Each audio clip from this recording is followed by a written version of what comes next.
Assalamualaikum warahmatullahi wabarakatuh. Berjumpa lagi di video Tanah dan Bangunan, sebuah channel yang membahas khusus tentang properti, legalitas, dan investasi. Pada sore hari ini, tim TNB akan membahas sebuah tema, yaitu pentingkah sebuah akte kuasa. Kita perlu mengetahui apa itu definisi daripada akte kuasa. Akta kuasa yaitu sebuah dokumen yang dibuat di hadapan notaris yang berfungsi untuk memberikan kewenangan kepada pihak lain dalam hal melakukan sebuah tindakan atas sesuatu.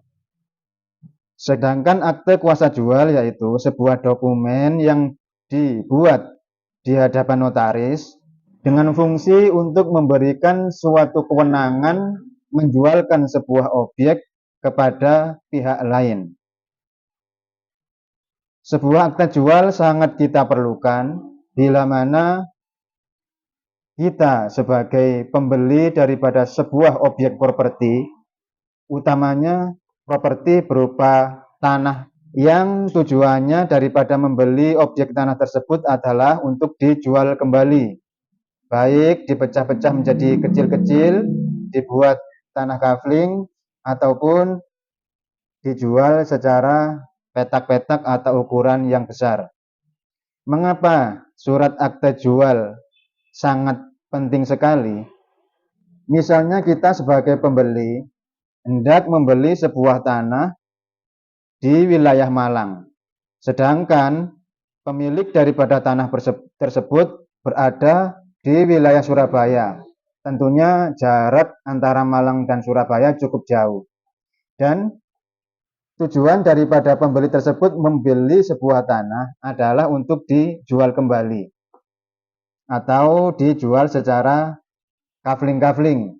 Maka dalam hal ini sangat dibutuhkan yaitu sebuah akte kuasa jual, di mana akte kuasa jual nantinya harus dibuat di hadapan notaris yang ditunjuk, perlu hadir pemilik daripada tanah, perlu hadir juga orang yang diberi kuasa untuk menjual tanah tersebut.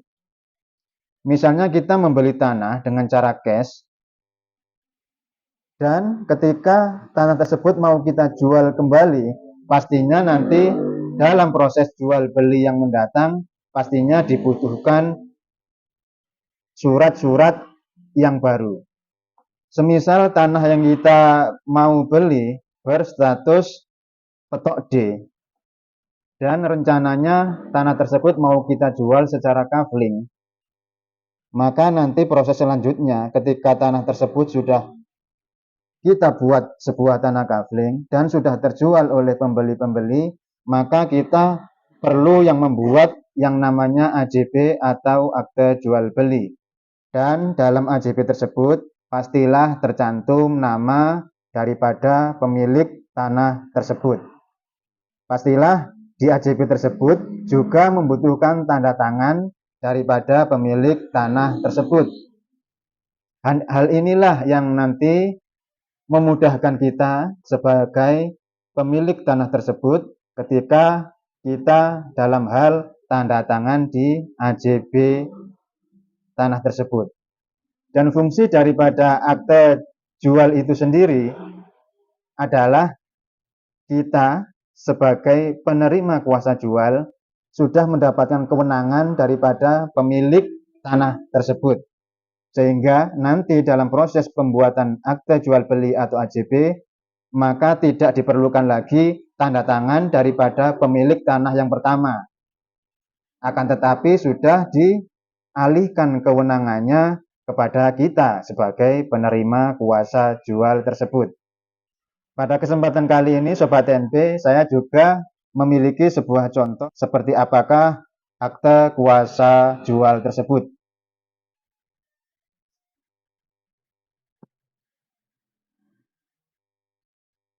Seperti inilah contoh daripada akte kuasa atau akte kuasa jual.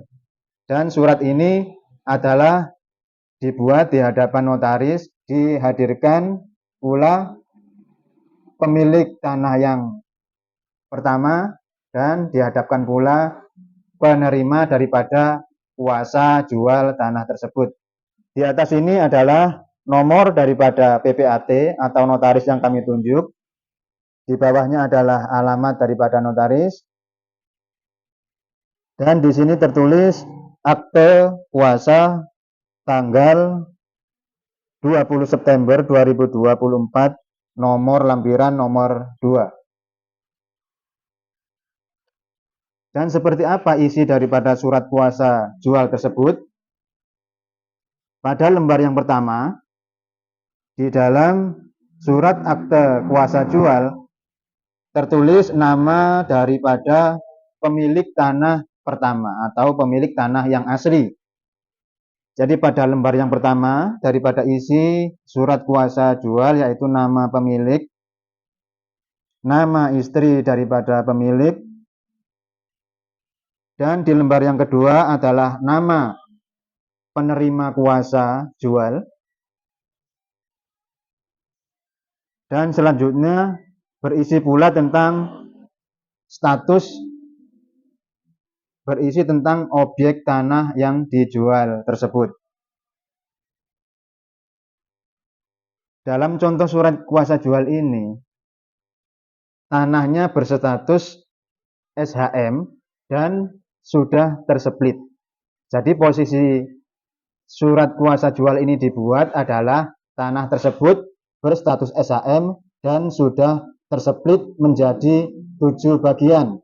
Maka daripada itu, isi daripada akte kuasa jual ini dicantumkan pula SHM split beserta nomor SHM split beserta ukuran daripada tanah dalam SHM split tersebut.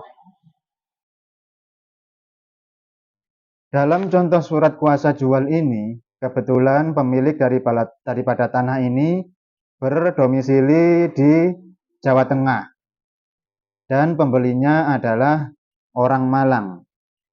Dan tujuan daripada membeli tanah tersebut adalah untuk dijual secara kafling dan sudah terpecah menjadi 7 SHM split.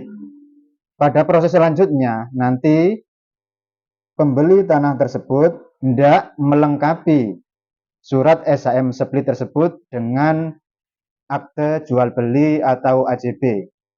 Jadi yang dimaksud daripada pembeli tanah tersebut, tanah itu dijual secara kafling dan pembeli mendapatkan SHM split plus AJB atas nama pembeli.